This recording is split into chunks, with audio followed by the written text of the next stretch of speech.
Hi, everybody. Welcome to Conversations with Busy. I hope you enjoyed today's story. And if you do, please subscribe. Here we go. Hi, everybody. Welcome to Conversations, episode 525. How are you? Today, my guest is not truly a guest, and he's in my studio in my house because it's his house too, is my husband. Welcome to Thank John you. Fegely. How are you today? Well, I'm pretty good, thanks. Thanks for saying yes. I told you guys I was going to try and have him on every month, and of course, I don't always do what I say I'm going to do. Well, you but got me in on the short month. That's all that really matters, right? I got you here. Yeah. It was hard to make it happen. We've been here messing around. I bought these mic covers because I thought they were so cute, and people were like, you should get mic covers that say Conversations Busy, and I did. But they're not really working. Surprise, surprise. I guess they don't work with Shure mics. Maybe they do. Maybe I should call the company tomorrow. But anyway, not to digress. So I wanted, and my attempt for the month of February is supposed to be about love, love in the afternoon. And I wanted you to have you on as my last guest because Mission accomplished. there's so many things to talk about that so many people ask us about. And it's so interesting because people assume that we met in an AA meeting. We didn't? No. Oh, where did we meet? You guys, it's going to drive me crazy. So I'm just going to let him talk now. We met online on Match.com.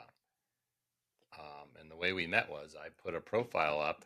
I was determined that I wasn't going to be one of those people that just like puts it up and then just goes through pages and pages and pages of women's profiles. So I just put it up and I figured I'll just leave it up there and see what comes into my inbox and be very passive, which I was. And guess what came into my inbox?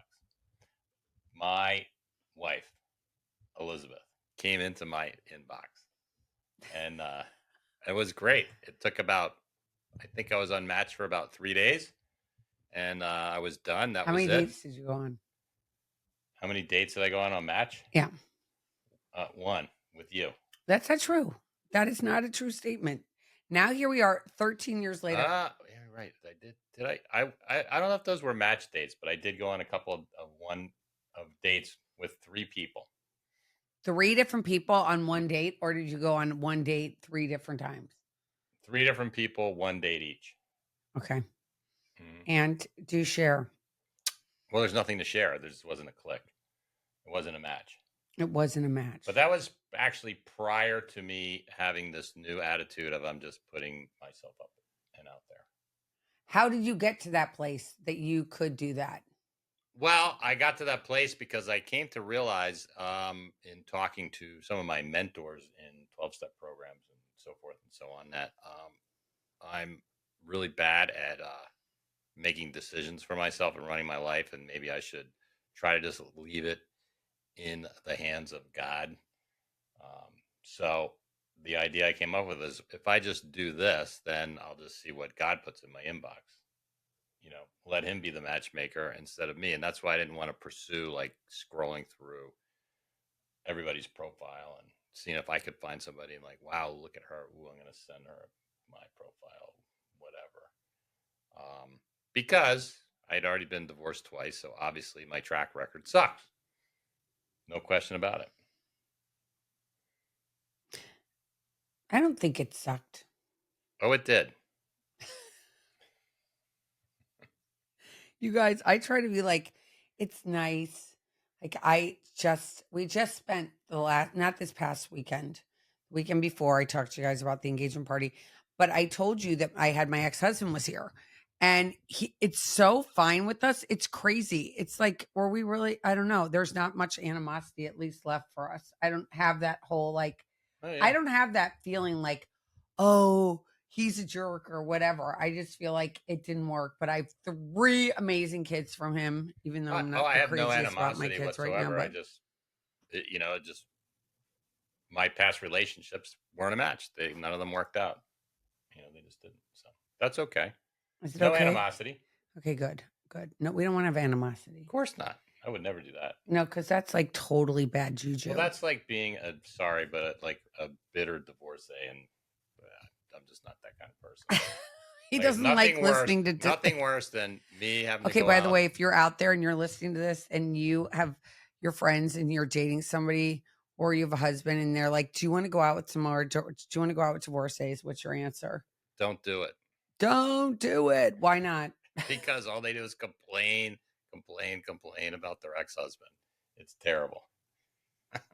It's terrible. Mhm. So you went on 3 other dates with Right. 3 other people and then you met me, and those 3 other people you did not meet on Match.com, or you did? I did, but it was prior. It was like an earlier attempt at me to be on Match.com. So how many times were you on Match.com before you met me? Once. So I was the second time you were on Match.com. I put up when I met you. I had a brand new profile. Everything was brand new. I hadn't been on Match.com in over a year. And you finally said, I want to go on Match.com. Yeah, but like I said, I'm just going to put myself out there and see what comes my way. That's what happened to me. So I really felt like when I do that, like I let, God, the spirit of the universe, whatever you want to call it, handle the connection. Well, there's something about being authentic these days that people are so attracted to.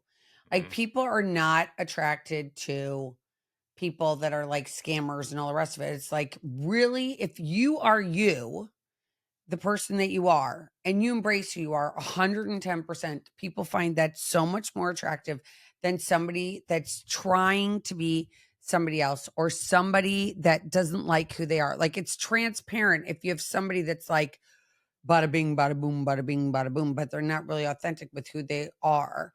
And I think that you obviously did work on yourself prior to going on Match.com the most recent time, which is when you met me. That is completely and totally accurate.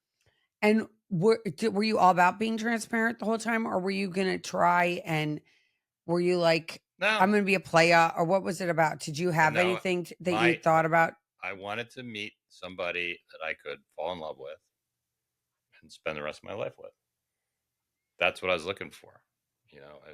I wasn't looking to. That's why I was on Match.com instead of like Tinder or something like that. Was there even a Tinder back I then? think there was. I don't think so. There was something like it. If it wasn't Tinder, See it how was similar crazy to, that is? I don't even remember. but I don't know. It was a while ago. But that's what I was looking for. So I did my best to,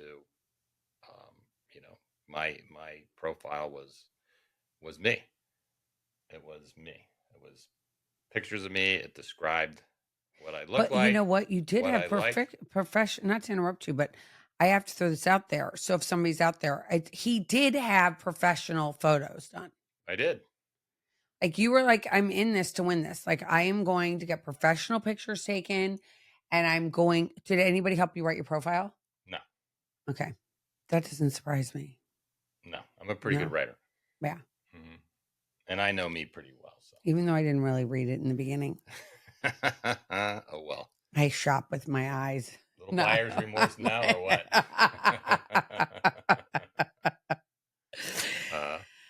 And so needless to say, did you know that? Did you check out? I don't even remember asking you this question. And here we are, again, married for 7.5 years and been together for 13 years. We met in 2013 and it's 2025. So it's been 12 years. Correct. Okay. So 12 years. That's crazy. Mhm. So 12 years ago, when you read my profile, did you notice that I didn't drink? Did you were you like, oh, she doesn't drink? I'm sure I did because I said I didn't drink in mine. So I'm sure I said, oh, that's great. Look, all this. And she doesn't drink too. That's a plus. All this in a bag of chips, all this, which Mhm. was like, hello, I don't want tattoos. I don't want this. It was like negative, like thinking back. Yeah, well, that's okay. Was it negative? No, it's just your personality. You're like, I just didn't want. you were trying to, I could tell you were trying to, you just didn't want a guy showing up in a dirty, sleeveless white t-shirt Wife beater. in a 77 Trans Am. Like, all right, here I am, babe. that's not what you were looking for. And so lucky you, that's not what you got. Yeah, I didn't get that. Mm-hmm. And so my t-shirts are white, clean, and have sleeves. And when you seeing that I didn't drink, but did you assume I was in AA, or did you? I didn't make that assumption. No. Did you care about my religious affiliation? I don't recall really looking hard at it. So when I met you, where were you on your religious journey?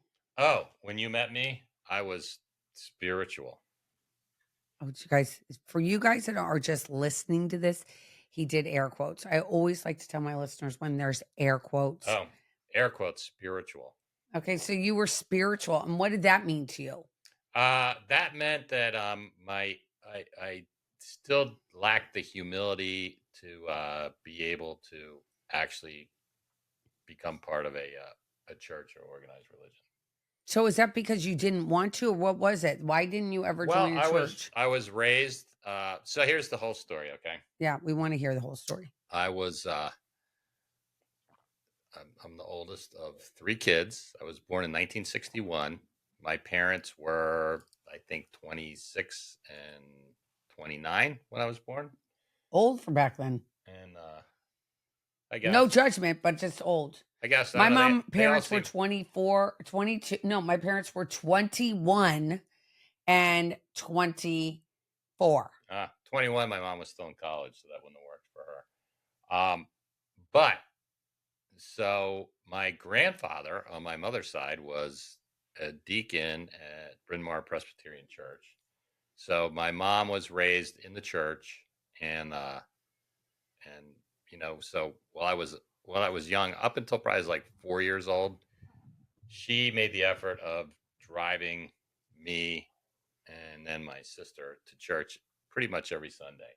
Oh, really? Yeah, we went pretty much every Sunday, and then we went. Would your dad go? No, and we lived in. Why not? We lived on. Why not? Go back. Well, I have to get to that. Just give me a chance. So we lived outside of Westchester, and actually. So how far is that from the church for people that aren't from the Philadelphia area? Well, it's probably back then. It was I figured like a half an hour, basically a half an hour, maybe not quite, but So she would drive a half an hour. So she would drive. So she drove us pretty much every Sunday. We went to Bryn Mawr Presbyterian Church. I still remember how cold and dark it was in there. And then also in the summers up until I was 6, I usually ended up in some sort of a like vacation Bible school kind of program at one of the churches in Westchester. So I know I was in a United Methodist church one year. I was in the Lutheran church that was in Westchester one year.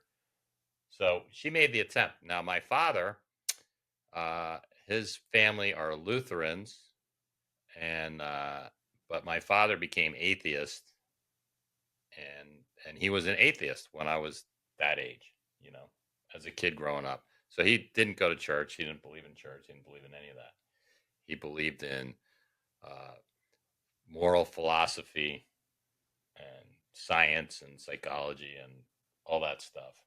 So he had his path, but it definitely wasn't religious. And I think eventually what happened was my mother just got, I don't know, worn out or burned out or whatever it was. And, we stopped going.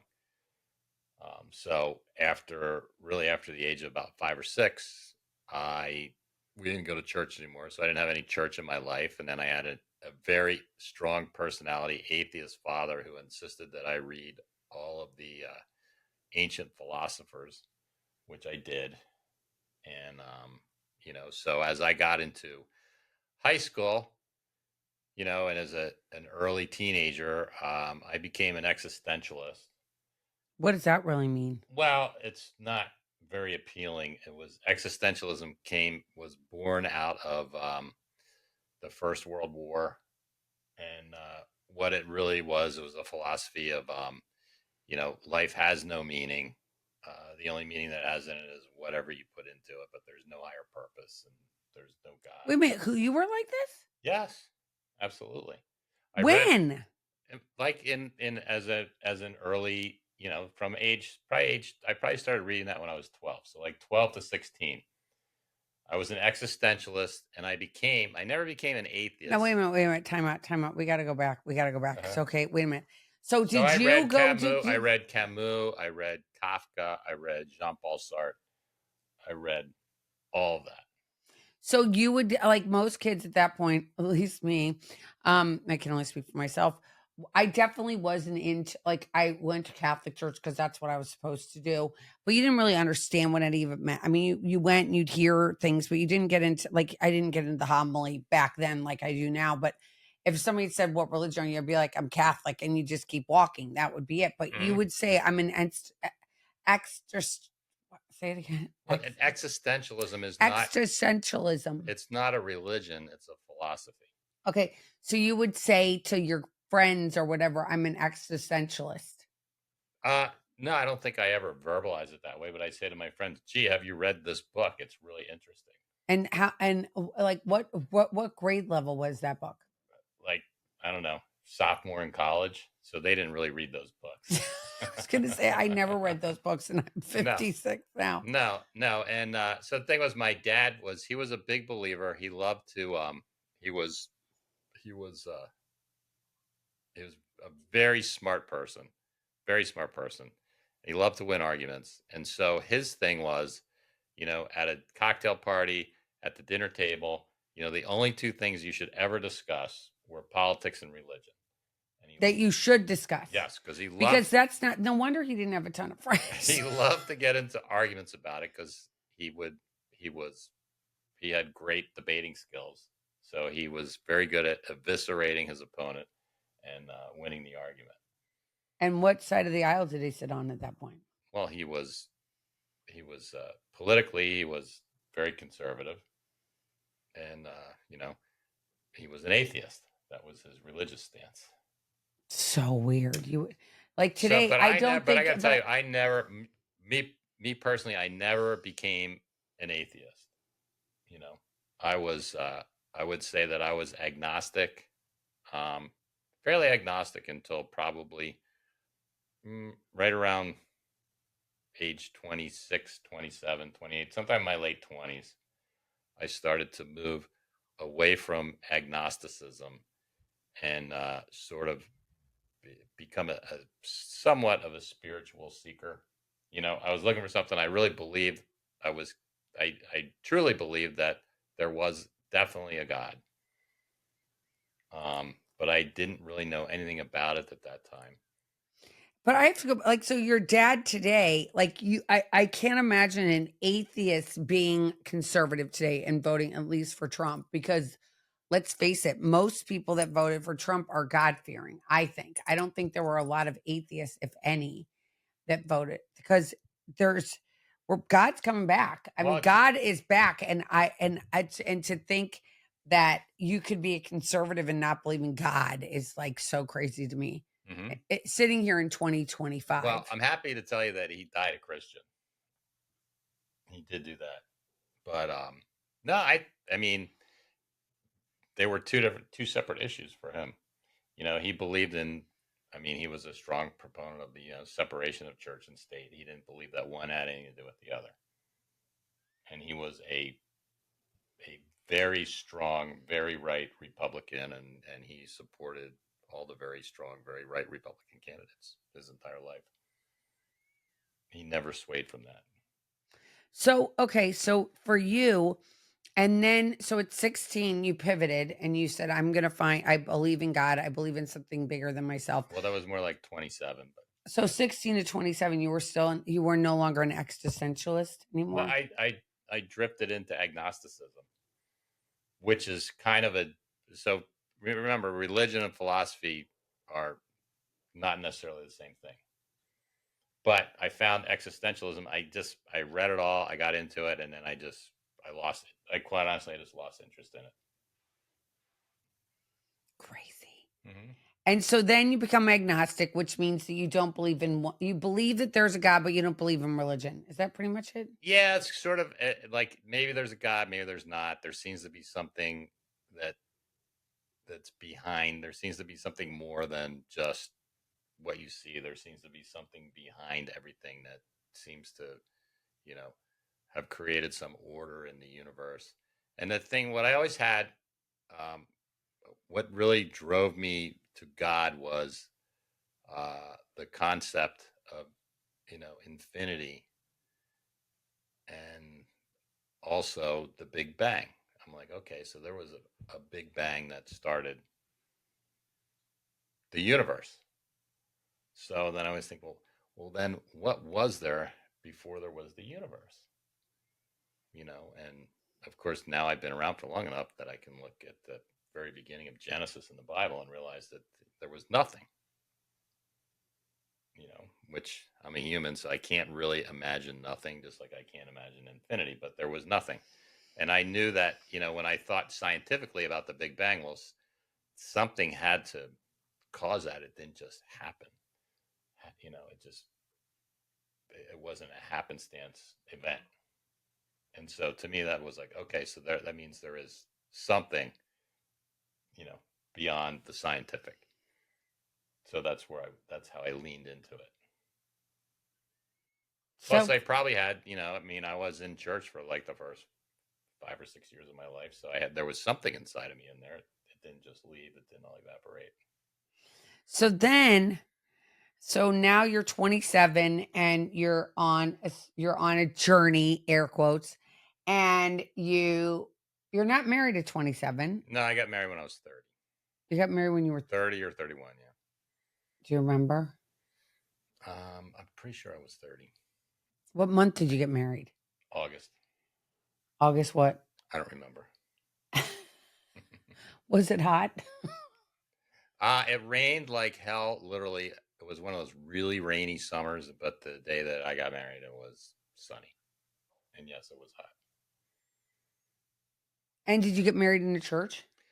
I did not. I got married by a Unitarian minister, um, where we had the reception. So that wasn't important to you or to the bride. Not at the time, no, No? no. And she became very religious, you know, after we got divorced. So Did you raise your kids? Were they religious? no, no. Baptized? Austin was baptized In what church? in the whatever that church was out in Unionville, the big giant one. The Willows? Yeah, I don't remember the name of the church. I don't know But the it was name right of it there. either. But Okay. that's the one. When he was a baby? No, When he was an adult? he was like no. He's been baptized since as an adult, but I think he was around 10 years old. So it wasn't like a big thing for your family. Like it wasn't like we're going to church. It's Sunday. We need to go to church. Where are we going to go to church? No, It hasn't I happened. just told you my dad never went to a church. See, it's so interesting because here we are, Mm-hmm. in 2025, and we've had such a journey. Well, I especially have had a journey. I'm very much a seeker. Now, people will ask, are you as much of a seeker as I am, or am I leading the whole pack, or what do you think? Well, I've been a seeker since I was very young, as I just told you in my story. And, so one of the things that was very, turned out to be a great thing in our relationship was that you were a member of the Episcopal Church, and you took me to the Episcopal Church. And I immediately, I loved it. I love the church. I love the minister.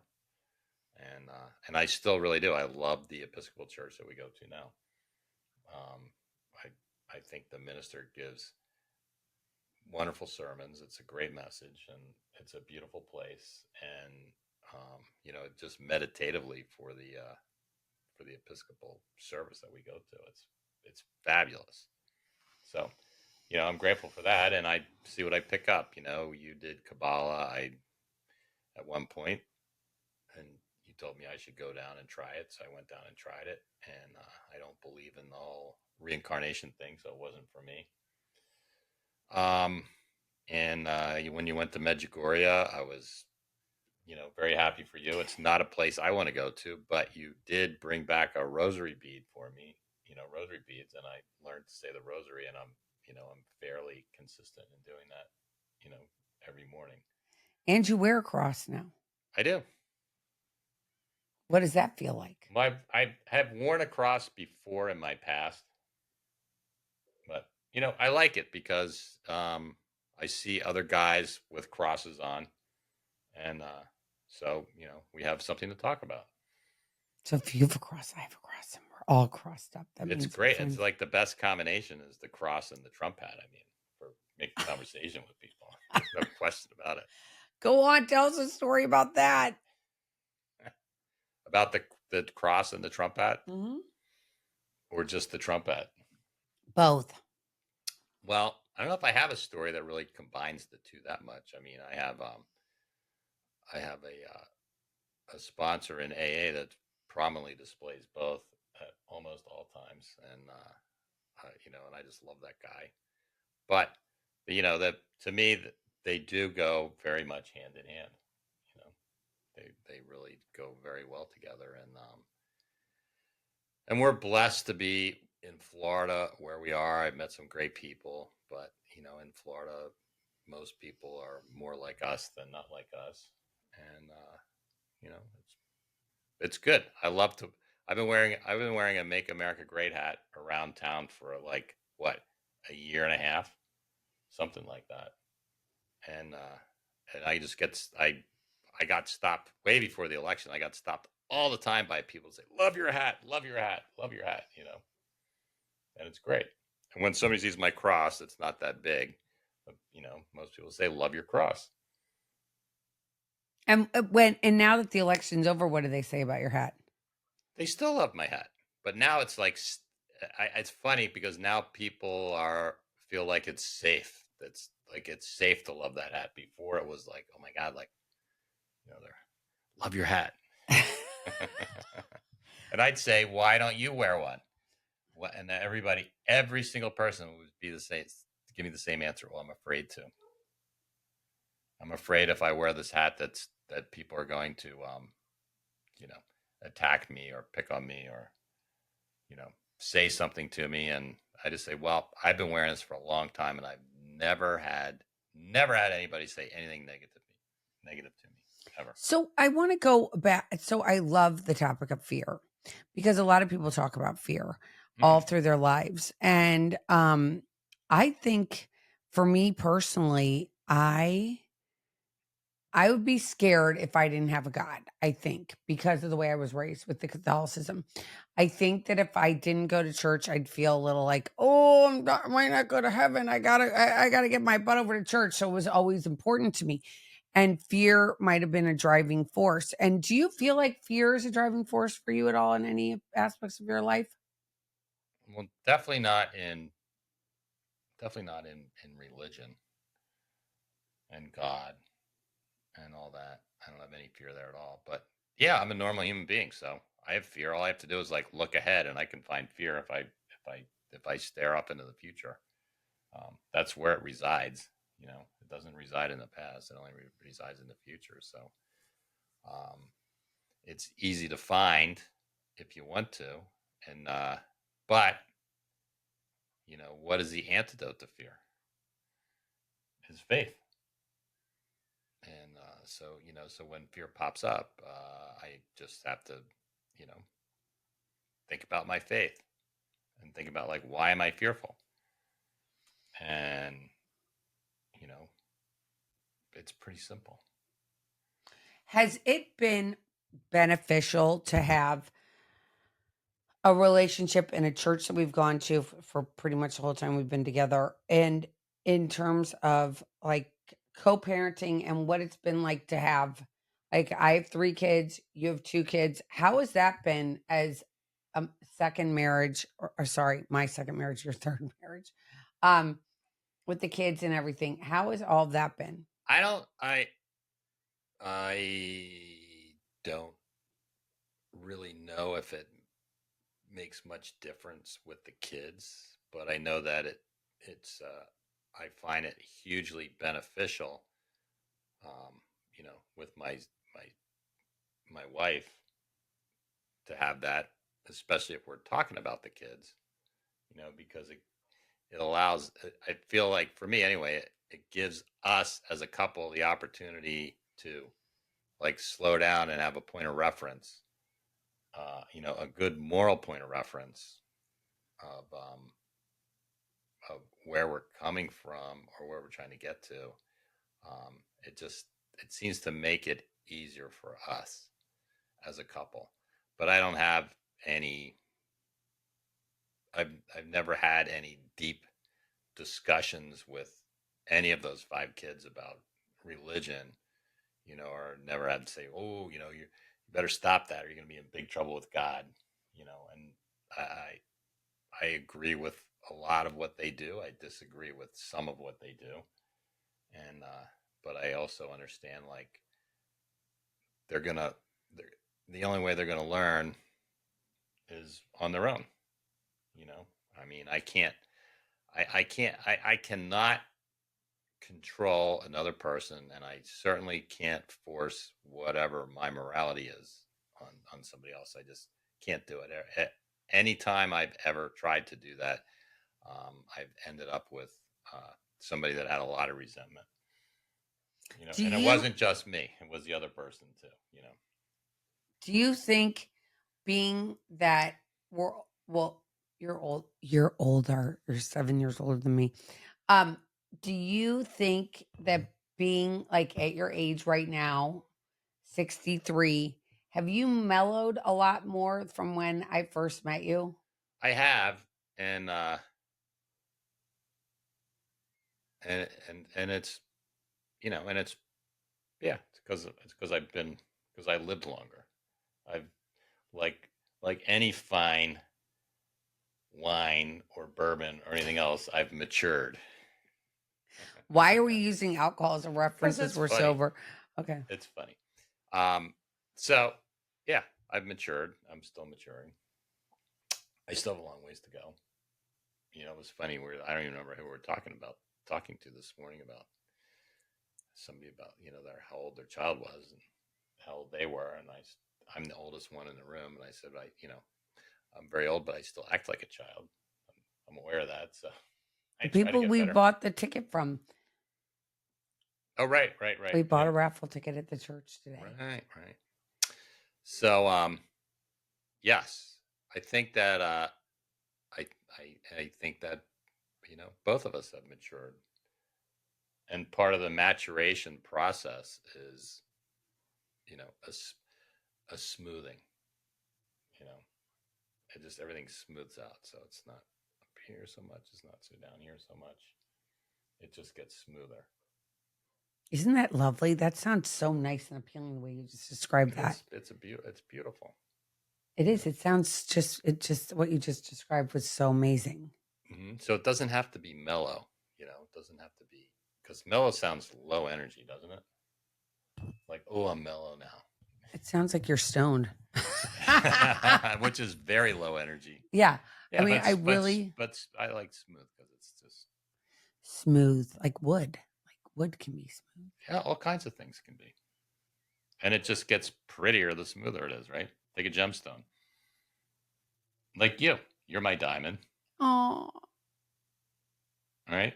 And you yeah. just get brighter and brighter as time goes on. That dollar. Isn't that so nice to hear? That is so nice to hear. I wanted you to tell us a little bit about your program and my program. And so we met and we both were on this journey of recovery. Right. And we both went and did our own meetings back then. And I feel like we still do. Do you? Well, yeah, definitely. I mean, I can't. I mean, it's fun to go to a meeting with you every now and then, and I know you think it's fun to go to a meeting with me every now and then. But ultimately, you know, uh, I'm responsible for my program. You're responsible for your program, and same thing. I can't dictate terms of what you need to do for you, unless I want to have a very resentful wife. And same for me. So we just don't do that. If it works to go together, we do it. It's good. That's really the if ain't broke, don't fix it, right? Well, it's like, do not. I don't remember ever like sitting down and going, this is the boundary and you have to do this and I'm going to do that. And this is how our program's going to work together. I never remember doing that. No, no, because I know. I mean, I, you know, I, I've been with you in times where you've been like, I don't want to go to these meetings. I don't want to do it. Blah blah blah. I'm like, that's okay. You know, that's fine. It's your life. Because I know, like, oh, that's not going to last too long. You'll be back to it. And I'm sure you probably feel the same way about me. Oh my gosh, you're totally into it these days. Well, I'm lucky because I found a routine that works for me. And so I love routine. I'm a man. Men love routine. They do. They absolutely love routine. So I found a routine that works. And I found a group that I really, really, really like because it's the most service oriented group I've ever met, and they are all there for newcomers, and it's great. And I love that. So what happens is I leave there and I feel really good about myself. I'm able to be in service. I love that. Mm-hmm. We both are in service and it's such a game changer. Isn't it? Yeah, it's nice. Yeah, it's really nice. Mm-hmm. So if somebody's out there and they've just met somebody, again, we didn't meet on AA campus. We did not. We've been sober. Like you were sober 13 years, I think, when we met. So if right now you have how many years? In my 27th year, I believe. Yeah. And I'm in my 19th year. Right. So how many years apart are we in sobriety? 8. 8 years. Right. Yeah, you have 8 more years than me. Correct. I'm never catching up. Well, there's only one way you'll catch me. If you drink. No, or if I die. Yeah, if you drink or if you die, which I don't think, I pray never happens. But one of them's going to happen. We know one's going to happen. I will die eventually. Yeah. No question about that. Am I afraid of that? Absolutely not. You were talking about fear earlier. I thought you were going to bring that up because you're like, oh, you're 63 now. Do you think about death a lot? Because people love to say that. I'm like, no. Well, but it's so funny. If I do, I'm like, whatever. This is a great last thing to talk about because we're going to talk about one last thing. Mm-hmm. And that is interesting because you guys all know I listen to Hallow Be Thy Name, Hallow app.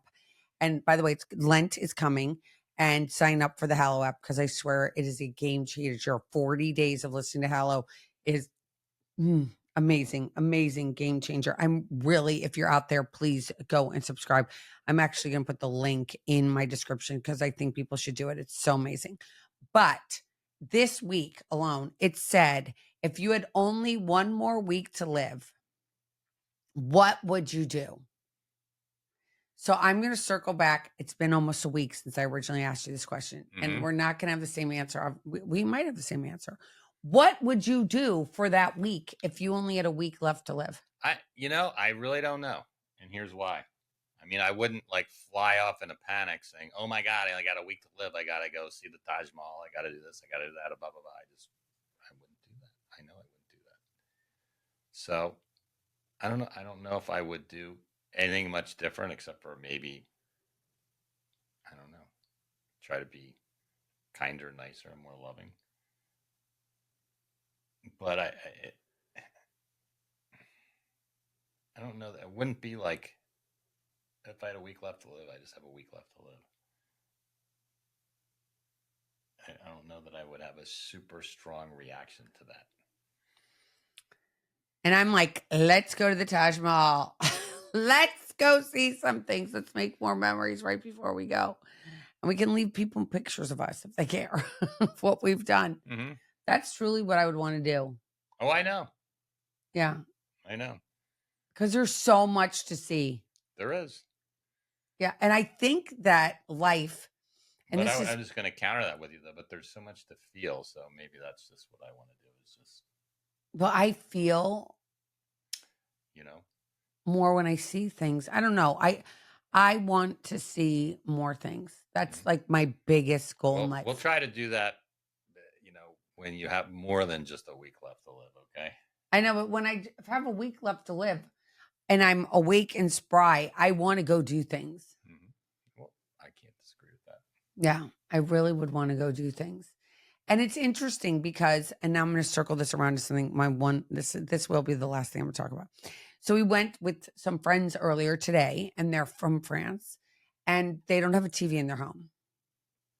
Correct.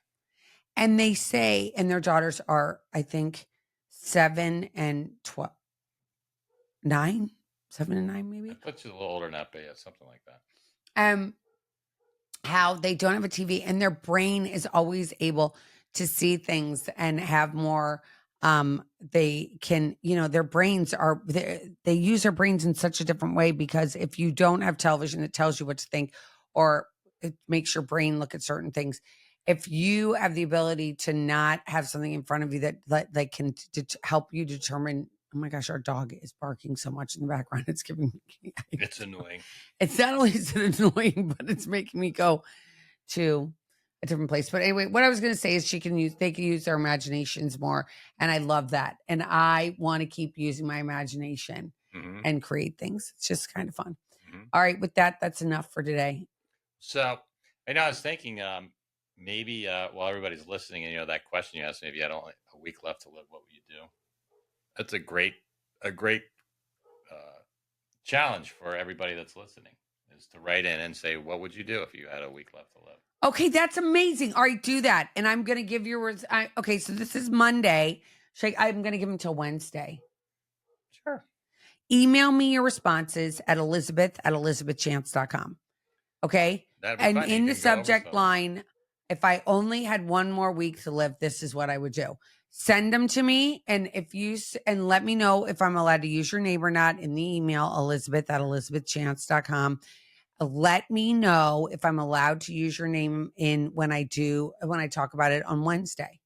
Okay. So from Monday to Wednesday, you have 3 days to get to me what you would do in 1 week if you had 1 week to live. That was a good one, honey. Thank you so much for coming on. You're welcome. It was my pleasure. It was amazing. All right, you guys, remember this. You are never alone. Reach out to me with any questions, any concerns, anything you have that comes up that you want to talk about. Please reach out to me. Again, elizabeth@elizabethchance.com. And if you go to elizabethchance.com, and you can sign up for my newsletter, that will come right into your inbox, as well as will my podcasts each on Monday and Wednesdays. They will go right directly into your inbox. All right, that's enough from us. And until next time, you guys, take care. See you guys soon. Thanks for being here. Love you guys. Subscribe to my channels, please. Thanks for listening to Conversations with Busy. I hope you enjoyed today's show. If you did, if you could subscribe, that would mean the world to me. And follow me on all social media. And you can also get my newsletter every Friday morning into your inbox. Just go to elizabethchance.com and subscribe. Take care.